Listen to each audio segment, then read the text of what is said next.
महापालिकेचा अजब कारभार. प्रजासत्ताक दिनीच बाबासाहेब आंबेडकर पुतळ्याशेजारी घाणीचे साम्राज्य. पुतळा दक्षता समितीने धरले महापालिका अधिकाऱ्यांना धारेवर.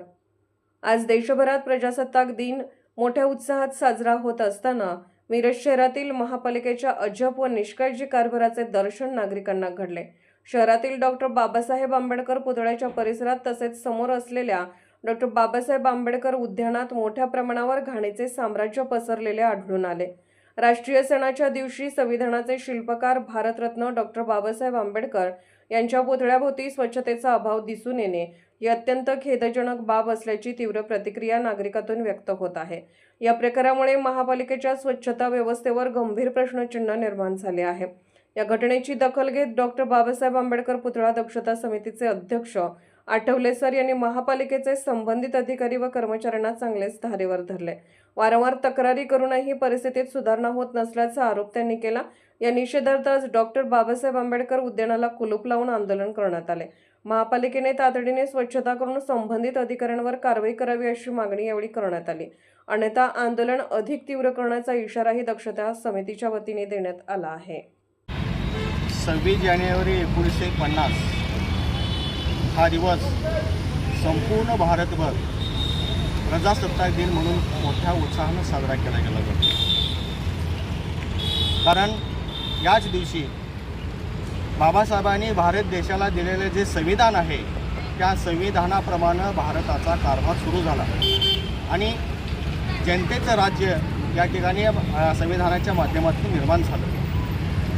बाबासाहेबांनी एवढं मोठं हे जे काम केलेलं आहे संविधान देऊन सर्व नागरिकांना समान हक्क जे दिले गेले आहेत यामध्ये स्वातंत्र्य, समता, बंधुता आणि न्याय ही संविधानामधली असणारी जी चौकट आहे त्या चौकटीच्या आधारावरती देशाचा कारभार चालू असताना, सुरळीतपणे चालू असताना जिथे जिथे ग्रामपंचायत असेल, नगरपंचायत असेल, महापालिका असेल या क्षेत्रामध्ये ज्या महापुरुषांचे पुतळे असतात त्या पुतळ्यांची निगराणी राखणं, स्वच्छता राखणं हे त्या असणाऱ्या कर्मचाऱ्यांचं काम असतं. आणि असं असतानासुद्धा या मिरजेमध्ये समोरच डॉक्टर बाबासाहेब आंबेडकर यांचं उद्यान आहे, त्याच्याबरोबर समोरच्या बाजूलाच डॉक्टर बाबासाहेब आंबेडकर यांचा पुतळा आहे.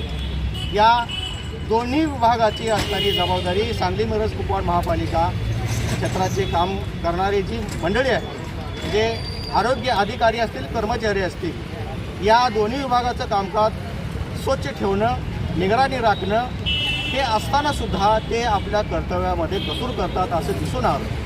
आम्ही या कर्मचाऱ्यांना वेळोवेळी सूचना दिल्या, वेळोवेळी सांगितलं, प्रेमानं सांगितलं, परंतु ते आमच्या म्हणण्याला कोणतीही किंमत देत नाही. मी आज तुमच्यासमोर या ठिकाणी मी माझं मनोगत या दृष्टिकोनातून व्यक्त करतो आहे की मी डॉक्टर बाबासाहेब आंबेडकर पुतळा दक्षता समितीचा अध्यक्ष नात्याने या ठिकाणी बोलतो साहेब. आज तर मला बोलण्यासारखी अशी परिस्थिती येऊ नये असं मला वाटत होतं, परंतु आजच्या या 26 जानेवारीच्या निमित्तानं बाबासाहेबांच्या पुतळ्याकडे पाहिलं तर जो हार घातला गेलेला आहे साहेब, तर तो अतिशय कोमजलेल्या अवस्थेमधला आहे.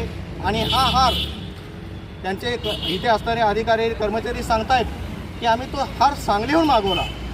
म्हणजे मिरजेमध्ये हार बनवण्याची प्रक्रिया होत नाही का? आणि खालचा असणारा जो चबुतरा आहे त्या चबुतऱ्याकडे पाहिल्यानंतर त्यांना सगळे धुळीचं साम्राज्य पसरलेलं आहे. आणि जे लॉन आहे त्या लॉनमध्ये कुत्र्याची इतकी विष्ठा पडलेली आहे की बघितल्यानंतर केसवणं वाटतं. आणि अशा अवस्थेमध्ये सुद्धा आज 26 जानेवारी असताना इथलं गेट जवळजवळ 8:50पर्यंत उघडं नव्हतं. लोक अभिवादन करण्यासाठी येतात आणि मग इथल्या असणाऱ्या कर्मचाऱ्यांना हे या दिवसाचं महत्त्व कळत नाही का असा एक सहज मनामध्ये प्रश्न निर्माण होतो. म्हणून माझी एवढीच विनंती आहे की या कर्मचाऱ्यांना स्वच्छता विभागामध्ये काम करत असणारा प्रमुख असू दे किंवा मुकादम असू दे किंवा अधिकारी असू दे, या लोकांना 26 जानेवारीचं जर महत्त्व कळत नसेल तर आम्ही या पुतळा दक्षता कमिटीच्या माध्यमातून आम्ही असं दाखवून देणार आहे की तुम्हाला कामाचा जो मोबदला मिळतो ना तो केवळ बाबासाहेबांच्या संविधानामुळे मिळतो. आणि त्या संविधानाच्या माध्यमातून मिळालेला तुम्हाला हा जो काही पगार आहे त्या पगाराचं जर तुम्हाला महत्त्व कळत नसेल तर त्या पगारावरती कसा बॅन लावायचा, तुमचा पगार कसा थांबवायचा आणि तुम्ही ड्युटीवरती असताना कसं वागता या सर्व गोष्टीचा आम्ही अहवाल मागवणार आणि त्या संबंधित कर्मचाऱ्यावरती, मुकदमावरती आणि अधिकाऱ्यावरती कडक अशी कारवाई झाल्याशिवाय आम्ही थांबणार नाही. आणि या उद्यानामध्ये इतकं घाणीचं साम्राज्य पसरलेलं आहे, इतकं घाणीचं साम्राज्य पसरलं आहे की जे गुजराती साहेब म्हणून आहेत ना, ते पर्यावरण संरक्षण अधिकारी म्हणून काम करत आहेत, तर त्यांची तर जबाबदारी शून्यच आहे. ते कर्तव्यावर अजिबात जागत नाहीत. परवाच येऊन गेले, परंतु त्यांना हे इथलं असणारं घाण्याचं स्वरूप त्यांना दिसलं नसावं असं मला वाटतं आहे, कारण त्यांना कोणी विचारणार नाही असं वाटतं. म्हणून आमची एक विनंती आहे की ताबडतोब त्यांनी आपल्या कामामध्ये सुधारणा करावी आणि जर त्यांनी आपल्या कामामध्ये सुधारणा केली नाही तर आम्ही इथे त्यांच्या असणाऱ्या अधिकाऱ्यांना किंवा महापालिकेचे असणारे आयुक्त साहेब असतील, उपायुक्त साहेब असतील, त्यांना आम्ही निवेदन देऊ आणि इथे असणारे हे जे काम जे कर्मचारी आहेत त्यांची ताबडतोब इथनं बदली करावी असा आम्ही त्यांना इशारा देईन. आणि इथं असणारे जे उद्यान आहे त्या उद्यानासमोर आहे ना, आम्ही आज दिवसभर इथं रस्ता रोको करणार आहे. एकही नागरिक आम्ही त्यांना आतमध्ये सोडणार नाही, कारण हे येणारे नागरिक आहेत ना, तेच त्या महापालिकेकडे जाऊ देत की इथं असं आजच्या या शुभप्रसंगी का घडतंय असं. हे लोकच नागरिक त्याच्या महापालिकेच्या कर्मचाऱ्यांना जाऊन विचारत, अधिकाऱ्यांना जाऊन विचारत. एवढेच या ठिकाणी आज बोलतो, या ठिकाणी थांबतो. जय भीम, जय भारत, जय माता.